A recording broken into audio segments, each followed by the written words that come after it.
आज आपको बताएंगे कि उत्तर प्रदेश की अगली लिस्ट जो बीजेपी की आने वाली है उसमें कुछ बड़ी सीटों पर क्या होने वाला है। जैसे रायबरेली में क्या होगा, प्रयागराज में क्या होगा, भदोही में क्या होगा, बदायूं में क्या होगा। इस तमाम सीटों के बारे में आपको बताएंगे कि वहां किन नामों पर फाइनल होने की बात चल रही है। इसके अलावा आपको बताएंगे कानपुर से जुड़ी खबर, जहां पर कांग्रेस के एक बड़े नेता अजय कपूर बीजेपी में आज शामिल हो गए हैं। तो इसके पीछे की पूरी क्या कहानी है, कौन उनको पार्टी मिलाया और क्या उनको लोकसभा का टिकट मिलने वाला है, इस पर बात करेंगे। साथ ही बात करेंगे अखिलेश यादव और कांग्रेस के बीच जो कुछ सीटों को लेकर झगड़ा चल रहा था, उसके लिए क्या कुछ फॉर्मूला निकाल लिया गया है। और अंत में बात करेंगे ओम प्रकाश राजभर के बारे में, जिनका कद ऐसा बढ़ा है कि बताया जा रहा है कि तमाम और बीजेपी के सहयोगी नाराज हो गए हैं। सभी बातों पर बात करने के लिए, जवाब देने के लिए हमारे वरिष्ठ साथी लखनऊ से पंकज झा जी जुड़ चुके हैं। पंकज जी, बहुत स्वागत है आपका। धन्यवाद धन्यवाद भाई। बिल्कुल, चुनाव करीब है, लोकसभा का चुनाव है। सबसे पहले थोड़ा अगर लोगों को सीटों के बारे में, कुछ प्रमुख सीटों के बारे में जिनके बारे में आप जानकारी लेके आए हैं, उनके बारे में बता दें तो जनता थोड़ा तरोताज़ा महसूस करेगी कि हाँ, इन सीटों पर क्या हो रहा है। आज किन बड़ी सीटों के बारे में बताने वाले हैं आप? देखिए, सबसे पहले तो दो तीन चीजें साफ कर दूं कि जी। आज या कल यूपी से बीजेपी उम्मीदवारों के नामों की कोई घोषणा नहीं होने वाली। अच्छा। दूसरी बात, केंद्रीय चुनाव समिति की बैठक से पहले यूपी बीजेपी की कोर कमेटी की भी बैठक होगी और फिर चुनाव समिति की बैठक होगी, तब फैसला उसला होगा। मतलब अच्छा। आज या कल मुझे कहीं से उम्मीद नहीं दिख रही है कि यूपी से किसी नाम की घोषणा होने वाली है। जी। अब चलिए, जो 24 सीटों को लेकर के लोगों का बीपी बढ़ा हुआ है, किसी का पल्स रेट बढ़ा हुआ है, हाँ, किसी का इंसुलिन का डोज बढ़ गया है। जी। भाई, जिसको टिकट मिलना है, जो ऑलरेडी सांसद हैं, जो दावेदार हैं, सब चिंता में है। और उनके साथ साथ पैरवी कारक और उनके समर्थक भी। भाई, जी। सामान वान भी तो खरीदना होगा ना। एक बार मॉडल कोड ऑफ कंडक्ट लग जाएगा तो अकाउंट खोल के आपको उसमें सारा खर्च बताना पड़ता है। कुछ जी। जो तेज होते हैं ना, शार्प जो नेताजी लोग होते हैं, वो पहले ही बहुत सारे खरीदारी कर लेते हैं प्रचार सामग्री की, ताकि कि उसमें कम खर्चा दिखाना पड़े उन्हें। जी। तो उनकी भी टेंशन बहुत बढ़ी हुई है। अब जो सीटें होल्ड कर ली गई है ना, उसकी कहानी ऐसा समझिए सौरभ बाबू कि जितने मुंह उतनी ही बातें। कभी जी। किसी का टिकट कट रहा है, कभी किसी का चढ़ रहा है। अब हम्म। जैसे आज सेंसेक्स धड़ाम से गिरा, अब इसे तो चढ़ रहा था, वही हम्म। हाल है, किसी का गिरता है, किसी का बढ़ता। लेकिन चलिए, जो पुख्ता जानकारी मिली है, हालांकि हमेशा इसमें एक डिस्क्लेमर लगा देना चाहिए कि जी। फैसला केंद्रीय नेतृत्व का होता है और हाँ। केंद्रीय नेतृत्व क्या करेगा ये किसी को नहीं भनक होती है। इसकी भनक जी। परछाई तक को नहीं पता हो। हरियाणा का खेल तो देख ही लिया है ना। जी। किसी ने अंदाज बिल्कुल। किया था कि खट्टर जी जाएंगे और सैनी जी आएंगे, पर और वो भी सब हो तब जब गया। एक वो भी दिन बहुत। पहले प्रधानमंत्री नरेंद्र मोदी पुराने किस्से सुना रहे थे कि हम लोग एक ही मोटरसाइकिल पे घूमते थे, पुराने मित्र हैं। हाँ, लेकिन अभी तक की जो जानकारी है और अभी तक जो हिसाब किताब है और जो चीजें सामने है, उसके आधार पे मैं ये कहूंगा, जो जानकारी मिली है नेताओं से मुलाकात के बाद, उनसे बातें करने के बाद, कि बदायूं की सीट, जहां अभी तक ये था कि शिवपाल यादव चचा जो है नाराज हैं, जाएंगे नहीं जाएंगे, अब प्रोग्राम आ गया है। हम लोगों जी। ने जब बात कर ली ना, मुझे लगता है चचा के भतीजों ने, उनके समर्थकों ने देखी होगी। उसके बाद चचा का कार्यक्रम बन गया बदायूं का, एक दिन के हम्म। लिए नहीं, 3 दिनों का। उसी बदायूं के बारे में हम आपसे ये कहना चाहेंगे कि स्वामी प्रसाद मौर्य जी की बेटी संघमित्रा मौर्य का टिकट लगभग कट चुका है। अच्छा।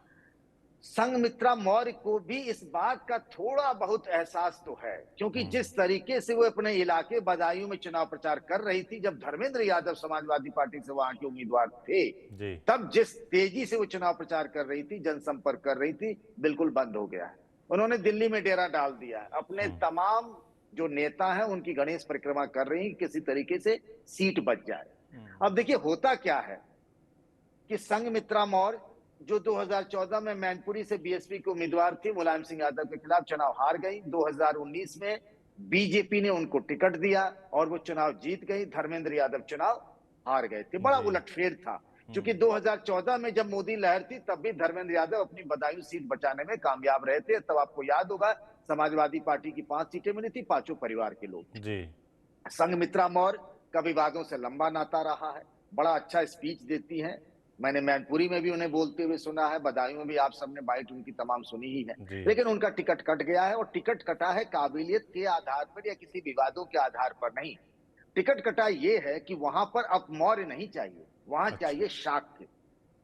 अब जी। समाजवादी पार्टी ने ऐसी घेराबंदी की है कि फर्रुखाबाद से निकलिए आप, जहां नवल किशोर शाक्य वहां मैदान चुनाव लड़ रहे हैं, हम्म। पूरी एक तरीके से ना समाजवादी पार्टी ने, देखिए पूरा क्लस्टर होता है। ये बदायूं जो है उसके आसपास एटा, इटावा, ये सारी चीज, फिरोजाबाद, ये जितनी भी सीटें हैं वो पूरा मिला के क्लस्टर होता है। समाजवादी जी। पार्टी ने वह क्लस्टर बना दिया है। हुँ, उस इलाके में यादव के बाद सबसे ज्यादा अगर दबदबा है किसी दो जाति का, तो एक शाक्य है और एक लोध है।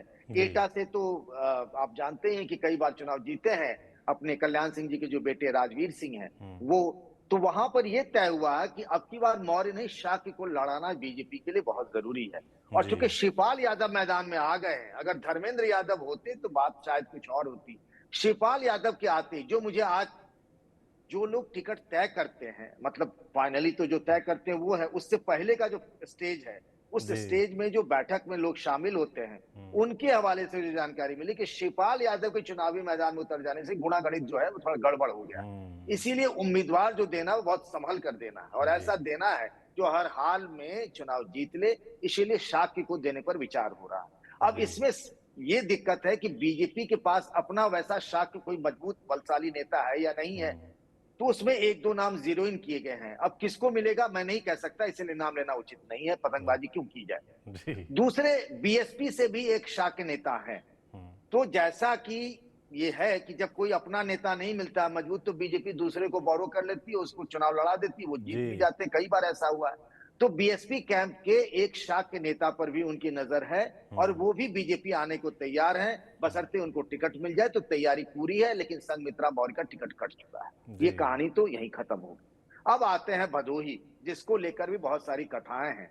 वहां एक तरीके से ये है समाजवादी पार्टी और बीजेपी के बीच में कि अगर एक का कैंडिडेट ब्राह्मण आया तो दूसरा बिंद हो जाएगा। जी। तो समाजवादी पार्टी अभी चुपचाप बैठी है कि पहले भैया बीजेपी वाले, जरा आप अपना कैंडिडेट डिक्लेयर कर दो, फिर हम अपना मैदान में लाएंगे। अब जी। बीजेपी के जो निवर्तमान सांसद है रमेश चंद्र बिंद जी, हुँ, वो 2019 में पहली बार बने। उससे पहले बीरेंद्र सिंह मस्त थे अपने। तो जी। मस्त जी तो बलिया चले गए, बलिया हुँ, सीट भी होल्ड पर है, वहां चले गए। वहां भी नीरज शेखर और उनके बीच में चल रहा है टाल मटोल कि आखिर किसके माथे पे टिकट का वो वरदान मिलेगा। हुँ, तो रमेश चंद्र बिंद का टिकट कटना तय हो गया है। उसके बारे में ये कहा जा रहा है कि एक सांसद होने के नाते उनका जैसा परफॉर्मेंस होना चाहिए था वो नहीं रहा, इसीलिए बीजेपी किसी दूसरे नेता पे दांव लगाई। अब ये दूसरे नेता तो दो ही तरह के होंगे। अब हुँ, पूरा जाति का खेल है, एक ब्राह्मण और एक बिंद। दोनों तरह के नेता उनके पास हैं बीजेपी के। अब ये जी। केंद्रीय नेतृत्व तय करेगा कि ग्रीन टोपी चाहिए या रेड टोपी, यानी ब्राह्मण वाले चाहिए या बिंद वाले चाहिए। तो हुँ, इन दोनों का टिकट तो सांसदों का कट गया, मतलब हुँ, हेडलाइन अगर देखें तो दो सांसदों के टिकट कटे, संघमित्रा मौर्य वाला भी। अब चूंकि, हाँ, जी। संघमित्रा मौर्य वाले में एक बात और बता दूं हुँ, आपको। अब चूंकि वो कट गई, तो क्या वो सपा से चुनाव लड़ेंगे, समाजवादी पार्टी से? जी। स्वामी प्रसाद मौर्य के बोल जिस तरीके से पिछले हफ्ते भर में बदले हैं, जो जी। व्यक्ति, जो नेता कह रहे थे कि अखिलेश यादव की हैसियत क्या है, हुँ, जाकर उन्होंने तालकटोरा स्टेडियम में नया झंडा, डंडा, बैनर, पार्टी भी बना डाली। जी। सब हो गया। अब वो इंडिया गठबंधन को बिना शर्त समर्थन देने की बात कर रहे हैं। हुँ, अखिलेश यादव की तारीफ कर रहे हैं। हुँ, राजनीति में बयानों और चीजों और टाइमिंग को जोड़कर देखना पड़ता है, वो जरूरी भी होता है। जी। इस लिहाज से देखें तो मुझे लग रहा है कि एक खिड़की खोली रखना चाहती है, और हो सकता है संघमित्रा मौर्य सपा की तरफ जाए। और किस सीट से लड़े ये तो बात की बात है, पहले बीजेपी तो डिक्लेयर कर दे। बिल्कुल। एक चीज भदोही और बात हो रही जी। थी सौरभ बाबू, हुँ, भदोही और बदायूं का तो क्लियर हो गया। जी। रायबरेली में कांग्रेस पार्टी 3 सर्वे करा चुकी है, जा जी, चौथा सर्वे चल रहा है। सवाल कमोबेश वही है, जी। किसको लड़ना चाहिए, सामने से कौन लड़ेगा, क्या स्थिति होगी, सब चल रहा है। केएल शर्मा वहां बैठे हैं, एजेंसी सर्वे कर रही है। और सुनिए, 40-40 हजार के सैंपल्स के सर्वे करा रही है कांग्रेस अच्छा, पार्टी। इस रायबरेली और अमेठी में बड़ा सैंपल होता है, चालीस बड़ा हजार भाई। सैंपल हो गया 40,000 जी। जी। वहां पर बीजेपी का उम्मीदवार कौन होगा? अमेठी में तो बीजेपी ने खेला कर दिया, जब राहुल गांधी को स्मृति ईरानी ने चुनाव हरा दिया। जी। अब रायबरेली में सोनिया गांधी, जो बहुत भारी भरकम चेहरा थी, वो ऑलरेडी जा चुकी हैं। प्रियंका गांधी लड़ती हैं, उसके लिए भी रणनीति है। प्रियंका गांधी नहीं लड़ती हैं, उसके लिए भी रणनीति है। जी। पार्टी ने अपना एक इंटरनल सर्वे किया है। उसके आधार पर पार्टी का यह मानना है कि वहां कांग्रेस का कोई बेस वोट अब बचा नहीं है। हुँ, और दूसरी बात, कांग्रेस के पास कुछ पुराने नेता हैं, वो वोट डालते भी हैं और कुछ डलवा भी सकते हैं। हुँ, और ये ऐसे नेता हैं जो सदाबहार कांग्रेस में रहेंगे। लेकिन इन सब कांग्रेस नेताओं के पास अपनी कोई ना कोई एक आय का स्रोत है, किसी के पास पेट्रोल पंप है, किसी के पास कॉलेज है, और पेट्रोल पंप दिल्ली तक में भी है। ऐसे कांग्रेस के नेता है रायबरेली के, आपको भी पता होगा, चार जी पांच नाम तो हम ही जानते हैं। बेंगलुरु तक में पेट्रोल पंप है भाई रायबरेली के कांग्रेस के नेताओं के। जी तो इन सारे नेताओं की एक लिस्ट और कुंडली बना रखी है पार्टी ने। तब जो लोग ऐसे हैं, ये कहा जा रहा है वो भी बदलते वक्त में बीजेपी के साथ हो लेंगे, क्योंकि सत्ता है, तो सत्ता बिल्कुल। जिसके साथ रहती है। तो उसमें ये कहा जा रहा है, आज मुझे पता लगा है कि रायबरेली से किसी ब्राह्मण नेता को चुनाव लड़ाया जाएगा, पर वो ब्राह्मण नेता ऐसा होगा जिसकी छवि थोड़ी दबंग टाइप की हो। मतलब मनोज पांडे वो की जो बात कर रहे कहते हैं हैं क्या? वो करते हैं। पर नाम लेना उचित नहीं समझूंगा, लेकिन जी। वो एक लड़ाका ब्राह्मण नेता होंगे जिसको उस पूरे इलाके का जो एक्सरे पता हो, किस न्याय पंचायत में कितने किस बिरादरी के वोट हो, जो डरा ले धमका ले, बड़े बड़े बोल कह ले। तो उस तरीके से नेता होगा जिसके मैदान में आते ही ना लगे कि हाँ कुछ तो है, मतलब हलचल हो। तो इस तरीके के एक ब्राह्मण नेता को चुनाव मैदान में उतारने की बात की जा रही है, ये तय किया है। अब केंद्रीय नेतृत्व किसके नाम पे मुहर लगाती है, दिनेश शर्मा की भी बात कही जा रही है। हम लोग पहले भी ये बात कह जी चुके हैं, मनोज पांडे तब तक थे नहीं, मनोज पांडे अब आ गए हैं। मनोज पांडे भी हो सकते हैं, या तीसरा कोई और हो सकता है, होगा ब्राह्मण और होगा वो थोड़ा दबंग किस्म की छवि का नेता। एक और सीट की चर्चा करनी बाकी है, प्रयागराज की। प्रयागराज में तो रीता बहुगुणा जोशी का टिकट कटना तय ही है एक तरीके से। रीता बहुगुणा जोशी खुद कह रही हैं कि भाई अब अभी तक तो मेरा टिकट कटा नहीं, ऐसी कोई आधिकारिक सूचना तो है नहीं। और प्रयागराज में देखिए समाजवादी पार्टी कांग्रेस के गठबंधन, वो सीट कांग्रेस के पास चली गई है। बीजेपी वहां उम्मीदवार उतारेगी, रीता बहुगुणा जोशी नहीं होगी। लेकिन कहा जा रहा है दो तरह के कॉम्बिनेशन पे काम किया जा रहा है। एक तो ये कहा जा रहा है कि या तो किसी ब्राह्मण को लड़ा जाए। देखिए मैं जब भी बात करता हूँ ना सौरभ बाबू, कि देखिए प्रयागराज के बगल में फूलपुर है, आपको उसका भी ख्याल रखना पड़ेगा। कौशाम्बी जो कि सुरक्षित सीट है। जी तो आपने जातियों का एक रेनबो, इंद्रधनुष बनाते हैं, तो प्रयागराज में बीजेपी किसको देगी अभी कहना मुश्किल है। इसमें थोड़ी पड़ताल करेंगे तो शायद एक दो दिन में आपके साथ बात रखूं। लेकिन ये है कि वर्तमान सांसद तो गई रीता बहुगुणा जोशी जी। बिल्कुल। सांसदों के टिकट के बारे में बात कर रहे थे तो चर्चा कानपुर में बहुत तेज है। कानपुर में एक कांग्रेस के बड़े नेता हैं, राष्ट्रीय सचिव रहे हैं और बिहार के सह प्रभारी रहे हैं, उनको बीजेपी में शामिल करा लिया गया है। नाम है अजय कपूर। वो विधानसभा अध्यक्ष सतीश महाना के रिश्तेदार भी लगते हैं, 3 बार विधायक रहे हैं, पिछले 2 बार से चुनाव हार रहे हैं कांग्रेस पार्टी से। चर्चा थी कि वो कांग्रेस से लोकसभा चुनाव लड़ सकते हैं, मगर अब आ गए हैं वो एकदम एंड मौके पर बीजेपी के साथ। तो कानपुर की जनता बड़ी कंफ्यूज हो गई है कि क्या होने वाला है। क्या उनको लोकसभा का टिकट मिल जाएगा, या उनके रिश्तेदार सतीश महाना को टिकट मिल जाएगा, या फिर जो बड़ी चर्चा इस बीच चल रही थी, एक नाम आपने भी बताया था सत्यदेव पचौरी जो फिलहाल सांसद है, उनकी बेटिया नीतू सिंह का। क्या चल रहा है? अजय कपूर को लाने के पीछे क्या कहानी है पंकज जी? कहानी भी बताता हूं। अब से करीब हफ्ते भर पहले अजय कपूर से मुलाकात हुई थी दिल्ली में जी बिहार कांग्रेस के अध्यक्ष हैं, राज्यसभा सांसद अखिलेश प्रसाद से। जी दोनों बैठे हुए थे और मार तारीफ हो रही थी कांग्रेस पार्टी की, ऐसे लड़ेंगे बिहार में, ऐसे लड़ेंगे यूपी में, हम भी लड़ेंगे। बताइए हफ्ता भर भी नहीं बीता है, भगवा कैंप में चले गए। मतलब कुछ समझ ही नहीं आता आदमी कब बदल लेगा, वो क्या कह रहा है, उसके मन में क्या चल रहा है। देखिए जी सच बात तो ये है कि अजय कपूर कानपुर से कांग्रेस के टिकट पर लोकसभा चुनाव लड़ना चाहते थे। पर मुझे जो जानकारी मिल रही है, कांग्रेस पार्टी की तरफ से उन्हें हरी झंडी नहीं मिल रही थी। वहां से एक नया चेहरा कांग्रेस का ब्राह्मण बिरादरी से उतारने की बात लगभग फाइनल की जा चुकी। अब चूंकि स्क्रीनिंग कमेटी एक ही राउंड की बैठक हुई है, एक राउंड और बैठक होगी, फिर उनकी भी केंद्रीय चुनाव समिति की बैठक होगी, तब तय होगा। लेकिन कांग्रेस एक ऐसी पार्टी है ना जहां सब कुछ पता चल जाता है, इतनी गोपनीयता नहीं होती बीजेपी की तरफ। तो वहां जो चर्चा ये है कानपुर में कि आलोक मिश्र है, एक उनका जी डीपीएस स्कूल है, जी उनके नाम पर एक तरीके से सहमति बन गई थी। तो अजय कपूर को लगा कि यहां भी कुछ नहीं मिल रहा है।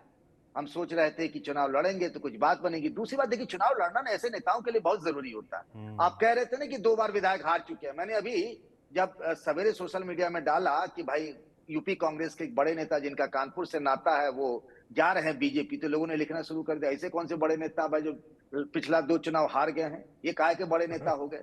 पर जो भी है मतलब नहीं, 3 उनकी बार के छवि थोड़ी विधायक रहे दबंग हैं। छवि थी। और जो हाँ चुनाव, महेश त्रिवेदी फिलहाल विधायक हैं उस सीट से, वो जब चुनाव जीते तो बड़ा बताते हैं, गोलीबारी, फायरिंग, बिल्कुल मारकाट सब बिल्कुल कुछ बिल्कुल। हुआ। उसके बाद ये भाजपा ने सीट उनसे छीनी, और उसके बाद वो भाजपा में आ रहे हैं। जी हाँ बिल्कुल, मतलब भाजपा ही उनके खिलाफ लड़ रहे थे। जी। अब वही भाजपाइयों को कहा जाएगा मंच से कि भैया स्वागत करिए, हमारे अजय कपूर जी मंच पर आपका हार्दिक स्वागत है। अब राजनीति जी। में ये सब कोई नई बात नहीं, तो होते जी, रहता है, बिल्कुल। हर पल बदलता रहता है, जी। ठीक है। सतीश महाना जी जो आप कह रहे थे यूपी विधानसभा के अध्यक्ष, उनके रिश्तेदार हैं, 3 दिन से वो भी दिल्ली में जमे हुए थे। यहाँ ज्वाइनिंग कमेटी के चेयरमैन है यूपी बीजेपी में ब्रजेश पाठक, इन सबसे संवाद हो गया था। हो रहा था कि लखनऊ ज्वाइन कराएं कि दिल्ली ज्वाइन कराएं, तो कांग्रेस पार्टी के राष्ट्रीय सचिव है, हुआ लखनऊ नहीं, सतीश महाना जी ने थोड़ा सा वीटो और लगा दिया कि राजेश मिश्रा जब सांसद थे, वो अगर दिल्ली में ज्वाइन करते तो चलिए इनको भी दिल्ली में ज्वाइन करा। थोड़ा भौकाल बढ़ता है, मतलब लखनऊ जी। बीजेपी ऑफिस छोटा हो गया ना प्रदेश स्तर का, ये लोग हुँ। राष्ट्रीय नेता अपने को कहते हैं। तो राष्ट्रीय नेता थे तो दिल्ली में ज्वाइनिंग हो गई। आपने देखा विनोद तावड़े जी, अनिल बलूनी जी, सब लोग मंच पर बैठे थे, तो आ गए। टिकट उकट नहीं मिलना है, लगभग ये अच्छा। तय है कि उनको टिकट टिकट नहीं दिया जाएगा। ऐसी कोई भी मतलब इतना बीजेपी उपकार नहीं करती कि आपको ज्वाइन भी कराएगी, आपको टिकट भी दे देगी। उसके लिए आपको दिखाना पड़ेगा कि आपके पास जन समर्थन कितना है। हुँ। अब ये बात हो रही है, जो पता चला है उसमें कि एक जो जो जो लोग टिकट तय करते हैं, जो उस राउंड बैठक में मौजूद मौजूद रहते हैं, उनके एक नेता से बातचीत हुई तो वो ये कह रहे थे कि चूंकि पिछले यानी 2022 के विधानसभा चुनाव में वहां 3 सीटों पर समाजवादी पार्टी की जीत हुई है। जी। 2 मुस्लिम नेता जीते हैं, इरफान सोलंकी एक और हैं, और साथ में अमिताभ वाजपेयी। जी। इस बार बीजेपी कानपुर के चुनाव को हल्के में नहीं ले रही है, बहुत गंभीरता से ले रही है। हालांकि हुँ। 2014 में मुरली मनोहर जोशी जी जीते, फिर 2019 में सत्यदेव पचौरी भी जीते, और जी। कानपुर को एक तरीके से कहते हैं कि बीजेपी का वहां शुरू शुरू से संघ और बीजेपी के लोग कार्यकर्ताओं की टोली रही है वहां पे। जी। आप कानपुर के हैं, आपको तो गांव जी, गलियों जी, का पता बिल्कुल रही होगा, है। कौन कहाँ। हुँ। हमसे ज्यादा आप जानते होंगे, मैं तो उतना नहीं जानता, लेकिन ये है कि बहुत गंभीर है कानपुर को लेकर बीजेपी। जी। इसलिए कोई एक चेहरा ठीक ठाक होगा, दमदार होगा, जिसके आते ही लगेगा कि चुनाव एकदम इंटरेस्टिंग हो गया है। उस कांग्रेस और समाजवादी पार्टी के गठबंधन के उम्मीदवार को हल्के में नहीं ले रही है बीजेपी। इसीलिए अभी भी विचार विमर्श चल रहा है कि आखिर कानपुर से किसको लड़ा जाए। कानपुर के किसी नेता को लड़ा जाए, या जैसे मुरली मनोहर जोशी बाहर से जी। आ गए थे, वैसे ही किसी बाहर से किसी नेता को पैरासूट कराया जाए। अभी इस पर फैसला होना बाकी है। 3-4 नाम चल रहे हैं चर्चा में, देखिए किसके नाम पर लॉटरी निकलती। बिल्कुल, तो कानपुर के नाम पे चर्चा अभी जारी है, फाइनल कुछ नहीं हुआ है। अब बढ़ते हैं अगली खबर की तरफ। अखिलेश यादव और कांग्रेस के बीच गठबंधन तो हो गया, मगर कुछ सीटों को लेकर बातचीत जारी थी, थोड़ा बहुत टशन जारी था। उसको लेकर क्या कुछ खबर है? क्या कुछ फार्मूला निकल आया है? अखिलेश यादव ने कोई फार्मूला दे दिया है कांग्रेस को कि आप जो हमारा कुछ सीटों को लेकर झगड़ा चल रहा है, एक दूसरे के प्रत्याशियों पर डोरेबाजी चल रही है, वो खत्म हो? देखिए, ये परंपरा मतलब पिछले कई चुनावों से मैं देख रहा हूँ, आपने भी नोटिस किया होगा कि जी। गठबंधन होता है ना, जैसे मान लीजिए कांग्रेस आरएलडी समाजवादी पार्टी और आरएलडी का गठबंधन हुआ, हुँ। तो समाजवादी पार्टी का नेता आरएलडी के सिंबल पे लड़ लिया। अब जी। देखिए ना, संजय निषाद की पार्टी के नेता और बीजेपी के सिंबल पे लड़ लिए। जी। ऐसे ही खूब हो रहा, मतलब नेता अगर नहीं है तो इनके सिंबल पे ले आइए, उनके हुँ। नेता को हमारे सिंबल पे। जी। ये कांग्रेस और समाजवादी पार्टी के बीच में 17 सीटों पर गठबंधन हुआ, ये सब जानते हैं। जी। कुछ ऐसी सीटें कांग्रेस ने ले ली कि जिन नेताओं को सोच के लिया उन्होंने, वो नेता कह रहे हैं कि भैया हमें रहने दो। अब बड़ी दिक्कत हो गई, कांग्रेस के पास कोई नेता नहीं। हुँ। सीतापुर का नाम वही है, और सीतापुर में इसीलिए बार बार जिक्र करता हूं सौरभ जी, क्योंकि सीतापुर ही जब आखिरी विवाद निपटा, जी। जब ये लग रहा था कि गठबंधन टूट हुँ। जाएगा, कई लोगों ने कह भी दिया, मान भी लिया, गठबंधन बच गया। जब राहुल, प्रियंका और अखिलेश यादव की बीच बातचीत हुई तो उसमें सीतापुर सीट एक्सचेंज हुई थी। हुँ। तो सीतापुर सीट आ गई कांग्रेस के खाते में। अब कांग्रेस जिन नेताओं के बारे में सोच रही थी, वो नेताओं ने पीठ दिखा दी कि जी। हम नहीं लड़ते भैया। हाँ, तो क्या हुआ है कि समाजवादी पार्टी के एक नेता है प्रदीप वर्मा, हुँ। कुर्मी बिरादरी से हैं, और सीतापुर जो है कुर्मियों का गढ़ माना जाता है। जी। तो वहां समाजवादी पार्टी ने एक कॉम्बिनेशन बिठाया है कांग्रेस के साथ बात करके कि कुर्मी, मुस्लिम और यादव ये मिलके परफेक्ट कॉम्बिनेशन हो सकते हैं। उसके जी। पीछे में एक एग्जाम्पल भी दिया। ये हुँ। एग्जाम्पल अखिलेश यादव की तरफ से दिया गया। एक वहां विधानसभा की सीट है लहरपुर। लहरपुर में बीजेपी के उम्मीदवार थे और विधायक भी थे सुनील वर्मा। हुँ। उनके खिलाफ पिछली बार 2022 में समाजवादी पार्टी ने उतार दिया अनिल वर्मा। हुँ। अब कुर्मी वर्सेस कुर्मी, मतलब आमतौर पे लोग कोशिश करते हैं ना कि दो बिरादरी के बड़ी पार्टियों के लोग आमने सामने ना हो, जी। लेकिन वहां जानबूझकर अनिल वर्मा को उतारा गया और अनिल वर्मा ने बीजेपी को उम्मीदवार को हरा दिया। हुँ। तो इस बार प्रदीप वर्मा को लाया गया है समाजवादी पार्टी से कांग्रेस में। कल उनकी ज्वाइनिंग कराई गई। बिल्कुल, क्या बोलते हैं उसको, हड़बड़ी जी। में ब्याह कनपट्टी में सिंदूर, मतलब तुरंत चटपट में भी उनके जी। कराया गया। उनको करा लिया गया है। पहले आपने सुना था कि वो लखीमपुर वाले धनंजय उपाध्याय को ज्वाइन कराया जाने वाला जी। है, लेकिन ये हुआ कि वो ब्राह्मण हैं, तो हम्म। ब्राह्मण होंगे तो क्या ब्राह्मण का वोट उतना ले पाएंगे। हम्म। तो धनंजय उपाध्याय वाला फाइल जो है ठंडे बस्ते में चला गया। वर्मा जी आ गए हैं, वर्मा जी की ज्वाइनिंग हो गई है। अब जब स्क्रीनिंग कमेटी की बैठक होगी चुनाव समिति की, तो उनको उम्मीदवारी का ऐलान हो जाएगा। यानी कि समाजवादी पार्टी के नेता को कांग्रेस में लाया गया, कांग्रेस की टोपी पहनाई गई। अब कांग्रेस के उम्मीदवार होंगे और बेस वोट जो होगा वो होगा समाजवादी पार्टी का। जी। ये तो कहानी का एक हिस्सा हो गया। हम्म। कहानी के दूसरे चैप्टर में चलते हैं, तो आप जानते हैं कि झांसी की सीट भी कांग्रेस के खाते में गई है। जी। वहां प्रदीप आदित्य जैन के लिए सीट ली गई थी। हम्म। अब ये हो रहा है कि वो बहुत इच्छुक नहीं है प्रदीप आदित्य जैन। अच्छा। तो ये बात हो रही है कि जो जालौन वाली सीट है ना, भानु प्रताप वर्मा वाली जो सुरक्षित सीट है, जी।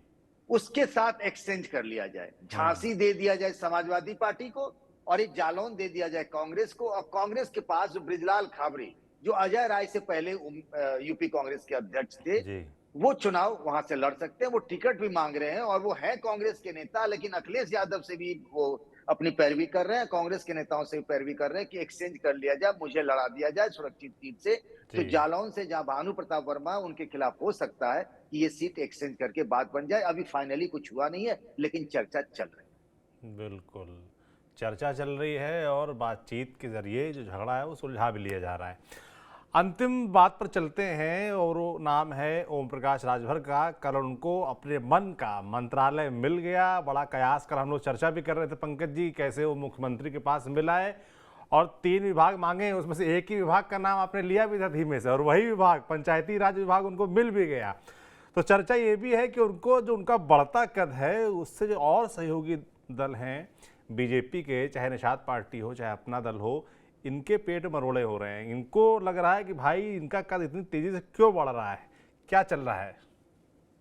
राजभर जी का तो कुछ तो है, राजयोग उनका शुरू हो गया लगता है। अभी जी। तक तो बहुत कुछ था, चले गए थे सपा कैंप में, मंत्री की कुर्सी भी गए, बेटे सब भी हार गए थे, कुछ नहीं था उनके पास। अब देखिए कि मतलब बिना मांगे ही कह लें कि मतलब 6 विधायक, उनको एक एमएलसी भी मिल गया। मतलब किस्मत की लॉटरी निकलती तो ऐसी निकलती है। हम्म। पंचायती राज दम ठोक के ले ही लिया। हम्म। लोग जो है, जो सहयोगी दल है ना यहाँ यूपी में बीजेपी के 4 हैं। आरएलडी नंबर 1, उसके बाद अपना दल, आपको बताऊं संजय निषाद की पार्टी, और फिर ये ओम प्रकाश राजभर। जो तीनों जो सहयोगी दल हैं वो समझ ही नहीं पा रहे हैं और दिमाग अपने अपने हिसाब से और जानकारियां भी इकट्ठा कर रहे हैं कि आखिर ये ओम प्रकाश राजभर ने किया क्या है, जी। सेटिंग की कहां। वो लखनऊ में भी पता कर रहे हैं, योगी आदित्यनाथ जी के उधर उधर सब तार लगाए हैं कि भाई क्या मामला है। वहां दिल्ली में भी अमित शाह जी से लेकर प्रधानमंत्री गए, भाई इसने किया क्या भाई। एमएलसी भी ले गए। संजय निषाद तो 3 दिन कैंप किए थे वहां दिल्ली में, लेकिन वो एमएलसी की कोई उनकी बात सुनने को तैयारी नहीं हुआ, बेरंग लौट आए वो। और इसीलिए देखिए जब एमएलसी वाला था तो फोटो आप में नजर नहीं आया है। जी। अपना दल वाला भी सोच रहे भाई सब मामला क्या है कि इस आदमी ने कहा पंचायती राज मिल गया। आरएलडी वाले की बात बताऊं, उनको भी था कि पंचायती राज उनको मिलेगा, हमने जी। आपसे बात भी की। हम्म। कुछ लोग बधाई भी देने लगे थे अनिल कुमार जी को, जो उनके मंत्री बने हैं, साइंस एंड टेक्नोलॉजी विभाग मिला है, कि भाई आरएलडी की अभी पूछ हो रही है, नए नवेला उनको मिल जाएगी। अब वो भी दिमाग लगा रहे हैं। अब ये मन ही मन में एक तर्क गढ़ा जा रहा है कि अभी तो मिल गया, चलो इनको बढ़िया विभाग। शायद जयंत चौधरी जब कैबिनेट में आएंगे ना, तो उनको वहां एडजस्ट किया जाएगा, उनको कोई अच्छा विभाग मिलेगा। अच्छा। मतलब मन ही मन में देखिए, अब कह तो सकते नहीं, आप आ बिल्कुल गए हैं बिल्कुल। और अब जब आप एनडीए में आ जाते हैं तो बीजेपी से मोल तोल थोड़े किया जा सकता है। जो मिल हम्म। गया मुकद्दर समझ लीजिए, और क्या हम्म। है। अपना दल के साथ भी यही स्थिति है। वो तो अभी सीट एक्सचेंज करने की बात कर रहे हैं कि मिर्जापुर मिला है, सोनभद्र मिला है, भैया सोनभद्र के बदले फूलपुर या प्रयागराज दे दो।